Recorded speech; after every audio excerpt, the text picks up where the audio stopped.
Anything before we get in the mailbag this week? No, let's do it. We got a lot of questions. It's going to be a fun mailbag. All right, let's get into it. Brown BW, any more news on Dare? Or how do you say this guy's name? I think it's Dare. Dare Rosenthal, Dare the Rosenthal. big offensive lineman out of LSU. Yeah, so not a whole lot breaking right now. I think that right now it's honestly in a standstill. And I know a lot of people are talking about Kentucky and kind of the major movement that they've been able to make. I know a lot of people are jumping on that bandwagon as to where Rosenthal is going to end up.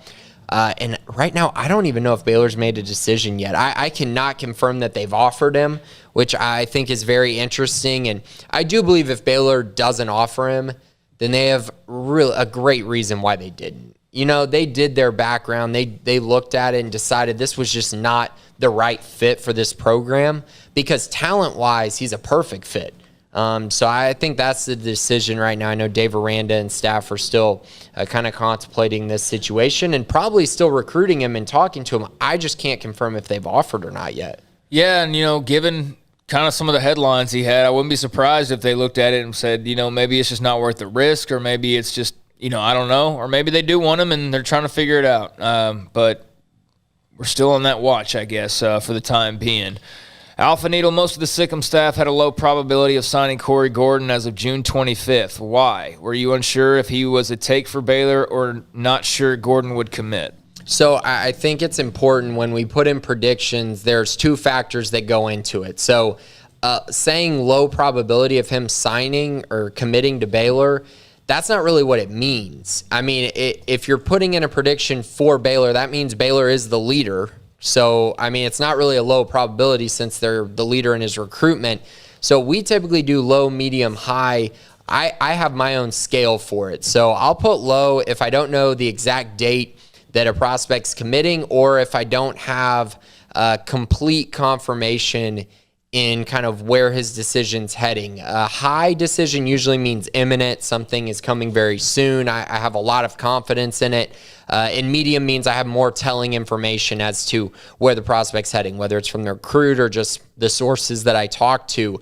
So again, I wouldn't say low probability is a thing when you're putting in predictions. It's more a low, but Baylor's still the clear leader in my mind. And then the other factor to it is I put in my prediction on June 24th and had Baylor as his leader. So I didn't want to change it on July 4th because for me, I just don't really do that. I think that's kind of ruining a prospect's time to make their decision. I already had a prediction and already posted notes kind of about where I thought this was trending, but I don't really do it to kind of snowball right before he commits. He'd put his date out. I'd commented on it, pretty much made it clear that Baylor was in the lead, and that's usually how we do things. Instead of changing the date and putting it on July 4th right before he commits, I just personally don't do that. Most of us don't do that on the staff. Yeah, if you want to see people make a prediction right before somebody commits, go to 247. That happens all the time. They have their little grade calculator, so you get points right for, and you just see like the same three people all predict this out of nowhere commit within 5 minutes of each other. I kind of got over that pretty quickly because it was obvious what was going on. It was a lot of follow the leader stuff, but yeah, that's a good explanation for how you guys do it on Sikkim 365. Sam 19, what's the probability of football getting anthracite uniforms? Most of our other major sports have them, and I thought the whole point of the Baylor United deal was so all of our sports would be the same across the board uniform-wise. Well, they are the same across the board uniform-wise. Every green's the same green. Every gold's the same gold. And if you go back before the Nike deal, you would have seen I remember somebody actually had the really like accurate calculations, but it was like 6 shades of green across the sports. It was like 4 shades of gold. It was different accent colors. It was, different everything. So you could line up 10 different teams and you'd have like 7 different looking uniforms. And I remember being bothered by that just my eyes were bothered by the fact that like there wasn't any coordination between the different sports teams on the same campus. I just thought that was so odd. So the Nike deal's been a good thing, but we have seen, basketball and others pull out the anthracites. Have you heard anything on the football front? I certainly haven't, and I don't know that they're opposed to it. I don't know that they're really feeling any kind of one way or another about it. The Nike deal didn't prohibit any alternate uniforms, but I know they were kind of from the jump just wanting to focus on the main green and gold and the combinations that they could do with that. So anything on your end that you've heard about that? I just remember when they released the jerseys, they did talk about potentially adding some combinations in the future. It just is a matter of timing, when they want to do that, how they want to go about it, what color scheme they want to add. Anthracite would make sense, I suppose. But I do think right now they're pretty much, I think they're pretty structured in what they've done so far. I don't see it happening this year. I feel like that would have been released already, but maybe in the years to come. I mean, I did hear about it when they first released these uniforms that they might come out with some alternate combos here and there. But I think right now for this 2021 season, I think they're probably going to roll with the three kind of templates they have. Yeah, and if you remember, basketball had they got their one alternate, and each one got their one alternate, and I think they were the silver, anthracite, whatever. And baseball's got some options, but football just from the jump was pretty clear cut, and you can make a lot of different combos with the different uniforms that they do have. So we'll see. Texas Rainmaker, why would Dare Rosenthal pick Kentucky over us? Does he want to stay in the SEC? Our coaches the ones who recruited him, so maybe he'd want a fresh start? I mean, I think it's one of those. So, I don't really know why it would be Kentucky. I know they've put guys in the pros, so I think that's something to kind of look at. I know they've been recruiting him very hard as well. SEC-wise, I mean, he went to LSU, so obviously there is some SEC draw there. But I do think that if Baylor did pursue him very hard, I think they would get him. So my point is, if he doesn't end up at Baylor, I do think it's more of Baylor's choice in this particular situation. I think I'd probably be safe in saying that. Yeah, everybody's. I'm seeing lots of questions about this kid. Maybe they don't want him. Maybe they've decided that they don't have room, or that it's not worth the trouble, or maybe I mean, look at his history. There is reason to be cautious. He's not some perfect angel that's never gotten into trouble. Part of the reason why he's transferring is because he's getting into trouble. So, I mean, I get the offensive line needs help, but are you willing to risk team chemistry bringing this guy in? Are you willing, to upset the apple cart by bringing this guy in potentially? Not saying that's what would happen, but that's what they have to figure out too. And so it's not just simply, let's grab this offensive lineman that's available. The scholarship numbers are another factor, the team chemistry. There's a lot that goes into that. So just because he's available, look, there's a billion other schools out there, and they're not picking up Dare Rosenthal right now either. So that's true. Now, I will say, if Baylor does go all in and don't land him, that would be an issue, because they've had kind of a head start, I feel like, in potentially offering him. Plus, if they feel like what has happened off the field and culturally he's an okay fit worth a scholarship, then his on-the-field production, he is a legit NFL prospect. He's a guy who could come in and really help them at the tackle position, has made numerous starts at LSU, played a little bit on the national championship team, played quite a bit last year at tackle. So talent-wise, I think it's there, but you're right. Right now it just seems kind of a matter of, does Baylor think he's worth the risk? With all the violations, he's been suspended, I think, 3 different times at LSU. But, are they bad enough reasons to not take him? I think that's really the debate that's going on for Dave Aranda and probably the rest of the staff that he's talked to about. Also from Texas Rainmaker, what's the value in waiting to hire our third assistant women's basketball coach? Are we trying to hire a coach who can bring a player or two with them? Are there contractual reasons why an assistant would want to wait until midsummer to change jobs? I don't know. Nikki Collin, she already knows who it is. They're just waiting on the announcement. So she's been very diligent in her hiring. And this was one that Mack Rhoades even said last week. Here's the thing is, do you want the staff done or do you want it done right? That's what people need to ask themselves. There's a certain amount of time that I agree, hey, this is taking too long, finish the staff already. But Mack Rhoades gave the example last week of, she could have had the staff done pretty quickly. But, just something in her was I need to wait on this last one. And so she did, and what happened was somebody else actually became available, or she found out had interest, or even a couple people that were better than who she could have hired, because she simply just followed her gut and was patient rather than like, I better hire people to hire people. It's like, no, she took her time, and we should hear any day now. I don't know what like the hang up is or whatever, but I do know that this was not somebody who she had always targeted, and it's just been a negotiation the entire time. Like, this was somebody who apparently was made available during the process. So I just think she's being very careful. I get people who are getting impatient, but I also know the third assistant coach isn't going to be somebody that puts them over the top for a national title. Like, that they could help, but they're not going to be like the missing piece to the Holy Grail or anything. So what are your thoughts on those questions? I think a lot of people are overreacting right now to what is going on as far as her hiring process. And I think most people are thinking that she's missed out on her top targets. You know what I mean? I think that's the natural inclination that everyone has when you don't hire a coach really quickly, that you missed out on who you were looking for. But I don't think that's the case here. I think this is a situation where, like you mentioned, she waited, and for good reason. She didn't feel like the best fit was currently out there, waited, and obviously someone else became available. And now, we'll find out who it is, and we'll kind of be able to see kind of the reasoning for waiting and kind of why. Probably. I think we'll get a better idea of why.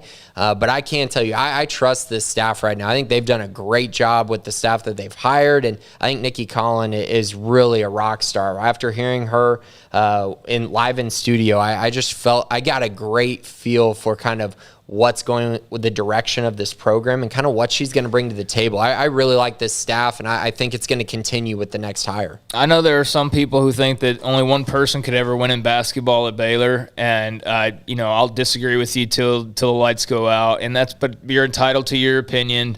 But I think that what comes with that is people just wanting to question everything that Nikki Collin does now, as though she doesn't know what she's doing and only one person knew how to do it. And I'm not saying that's how everybody is, but I definitely get that vibe from just people here and there of like, well, this is how Kim would have done, and that's kind of like, I know that's going to be a thing for a little while, but after Nikki Collin sat in here like 10 feet away from us and did an interview for like an hour, I walked away way more confident in her abilities. Like, I already felt good about the hire, but like, hearing her just talk about, hey, I'll actually allow my players to shoot threes, things like that. I have all the confidence in the world in her, and I don't think this last assistant coach is going to be like make or break to the season. I think it's just calculated is what it is. And so, look, I know there's going to be some hesitancy because this is uncharted territory and whatnot for a lot of people, but I think there's a dang good basketball coach that Baylor hired here in the last few months that's going to do really well, and just got to give us some time and patience, kind of like with her coaching staff. Got to just give the program a little time and patience, and I think she'll do a really good job when all is said and done. So thank you, Texas Rainmaker. And I would imagine that last hire is going to be announced, at any point, really. Expected at any time. Kasich Bear, what's y'all's expectations of the offense this season? Will Grimes take shots down the field, or will we be trying to establish the run more and take what the defense gives us? Yeah, I think that you're going to see more shots downfield than, say, what we saw last year, and probably in 2019 as well. I do think that that's going to be a staple of the offense, but I think a key to it is going to be running the football. I think if you watch BYU from a year ago, they did a great job in play action. That was really an area where they were able to take advantage of the defense and take those deep shots down the field. And I think Grimes will try to make that happen at Baylor as well. So, yes, I do think they're going to take more shots. They flat out are. They're going to try to push the ball down the field some, but they're also going to want to bring that same mindset that Matt Rule's group had in 2019, where you have to be able to run the football. You have to be able to run the football, and obviously everything is predicated by the offensive line. So if they can't block at all, then it's going to be hard to take shots downfield. But I do anticipate we'll see more than, say, a year ago or even 2019, to be honest. Yeah, I think we'll see way more action down the field, but it ain't going to be like the Bryles teams or anything like that. Although there will be, I think, a similarity in the run setting up the pass. Running the ball sets up the big shot. Could potentially be something you get accustomed to seeing again. But no, they're definitely going to want to run the football and be multiple and be exciting. Like, I'm ready. I feel like there's actually some competency in place right now, whereas last year, and I don't mean this as a knock on Larry Fedora or anybody else, because just throw 2020 out. Like, I mean, just everybody can do that. In 2020, just erase it and don't really judge too much off of that in some cases. So I don't judge the offensive staff entirely off that, but I think the combination of just a bad fit and a bad year was just bad. And I can't wait to see an actual offense that looks like they know what they're doing out there for once. Right, and has some swagger. They Just had something. zero swagger, zero just drive, it seemed, last year. They just kind of lost hope down the stretch, I feel like, unfortunately. But, yeah, just not a greatly coached offense, in my opinion, last year. No. Just curious also from Kasich Bear if you guys think we'll have more tempo come out swinging on offense if we'll have more tempo come out swinging in offense than last year or even in 2019, and you kind of just said that. I do. I do too. Wacko for Waco, do you expect Zach Pyron to get a ratings bump due to his performance at Elite 11? SI gave him a final rank of 9 out of 20, and the Elite 11 staff named him among the final 11, and we had Zach on the radio about a week ago before Elite 11, I think it was. Our guests get confusing in my head, but we had him on recently, and I know he's excited about the opportunity, and Grayson apparently did pretty well for himself. Yeah, he made the Elite 11, and that's great. And I think that's going to give him a lot of recognition. I do think he'll end up being a 4-star guy. Now, I don't want people to get crazy and think that he's going to be the 5-star number 1 quarterback in the country. That's just simply not going to happen. But I do think he can be a 4-star guy. I think he'll be similarly ranked to maybe Gary Bohannon, Jacob Zeno. Kyron Drones is the highest ranked. I don't think he'll get as high as Kyron did. But, yeah, I think Zach will get the ratings bump. It's just hard because any 247 analyst can use the debate that he doesn't have offers and things like that. And it's really easy to debate that. But I do think his performance in front of people should give them the confidence that they can push him up a little bit into that 4-star territory. Scotty B., the Baylor King, how much of an impact do y'all think the 2 baseball transfers who signed in Matt Volker from Loyola Marymount and Jake Jackson from Nevada will make next year? I appreciate it and sick them. And has there been any other chatter? I know college baseball has taken a backseat fully now until they go back to Omaha next year, basically. Yeah. But has there been any other stuff about Arizona and Steve Rodriguez? Have you seen any more on that? I have not. Okay, just wondering. I know that there's plenty of people that were like, all right, see you later, like go right ahead. And I think that's kind of the temperature right now of the baseball program after coming up short this past season.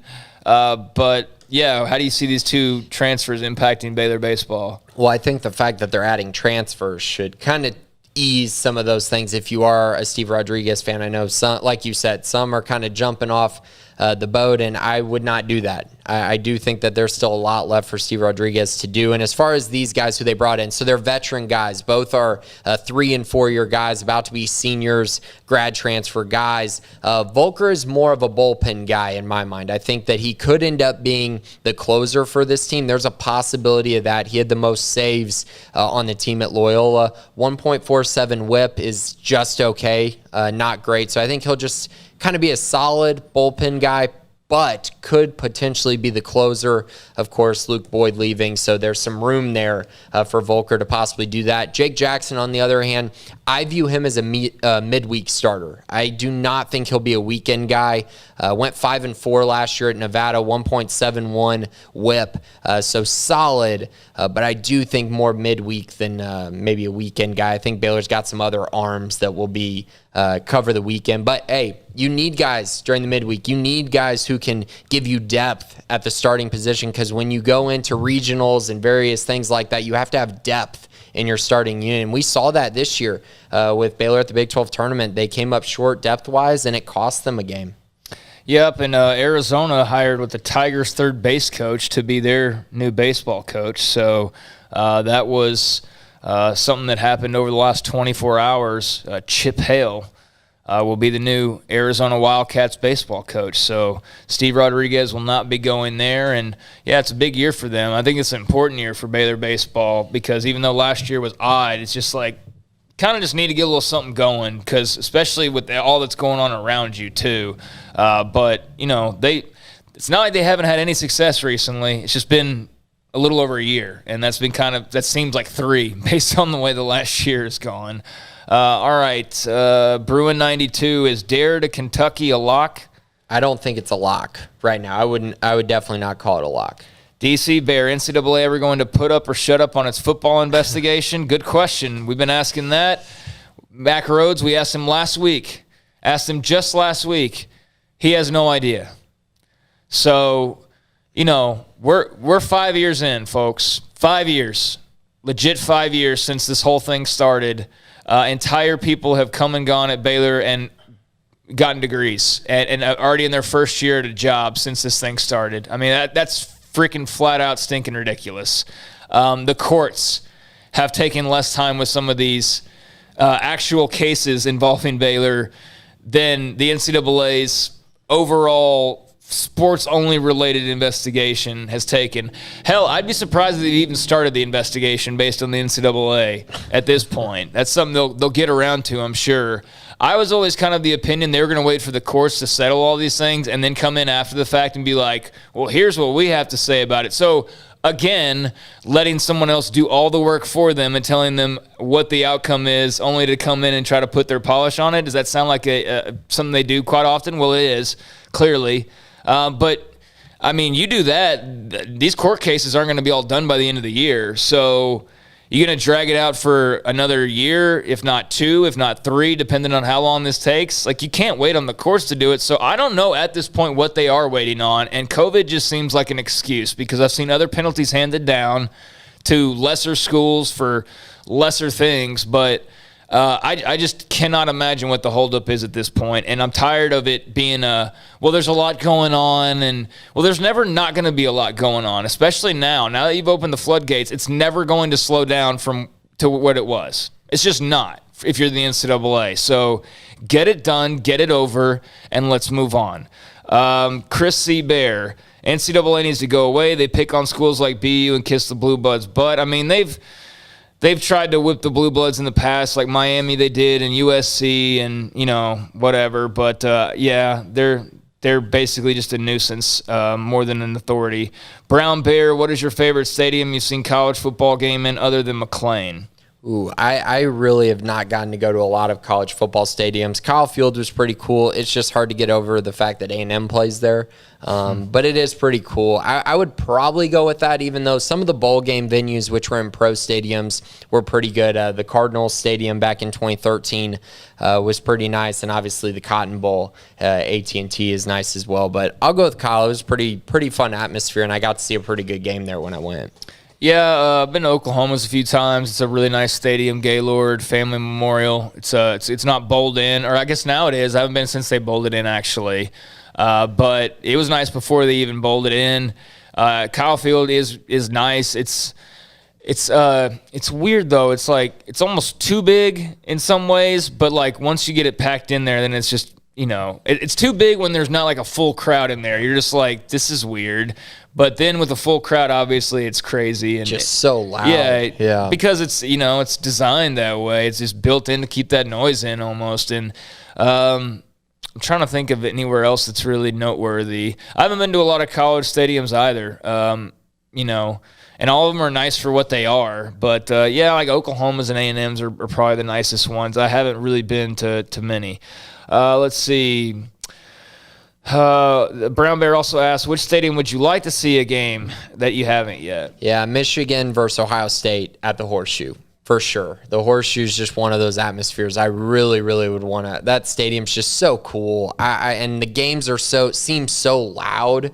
That would definitely be one. I will say, honorable mention, the guys in here were talking a little bit about Penn State's uniforms, but when they do a wideout in their stadium, I mean, that looks so cool as well. So that would be a fun atmosphere too. Yeah, it's the default. Everybody always says, like, the Rose Bowl at sunset and whatever. And it's like, yeah, I'm kind of over that now. That's not – I don't know. It's not, like, my top dream. I would say, like, your example would be one somewhere that's not obvious, and I don't know what that – I actually have been to Florida State Stadium. I watched Florida State and Florida there one year, many, many years ago. It was cool. It was not as nice as Oklahoma's or A&M's, though. But it was cool for what it was. Autzen would be cool. Oregon's Oregon's would be a pretty cool one. Ohio State would be cool, like you said. I mean, those are kind of the main ones probably. Let's see here.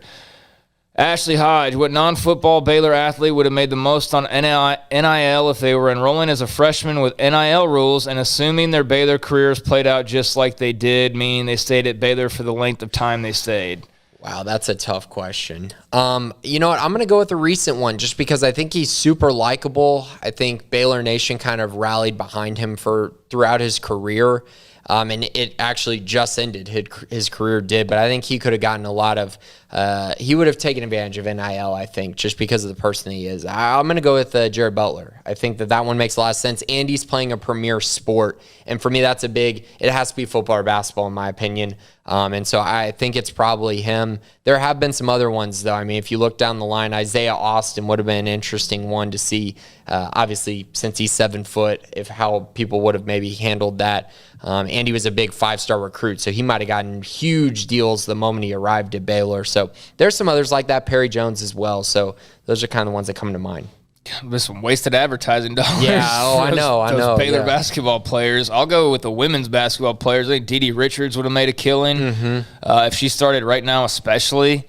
I mean, give her 4 years to build that up with these rules, and she would be, like, making 6 figures. So Dee Dee immediately, Brittany Griner as well, I think, in this atmosphere, starting right now, would be able to thrive. And, you know, if we're talking like as a whole, I think even the conversation about our personal life and, you know, all that would be different. And if it's all like, hey, they're starting right now, she'd be playing under Nikki Collin and not Kim Mulkey. And that would be a difference from when she was playing that I think would probably be beneficial to her in this day and age a bit more. But, I mean, just take away all of that and what's changed since she was at Baylor, and you just go with, like, freak basketball player who's like an Olympian and, you know, better than most everybody else. And I think Brittany would have probably done well. But Dee Dee's the one I think that, like, ground level up, 4 years of NIL, she would have killed it. It's the personality thing. That's exactly what it is. Brittany would have been like, just because you're like a once in a lifetime like type of athlete. Dee Dee would have been just because of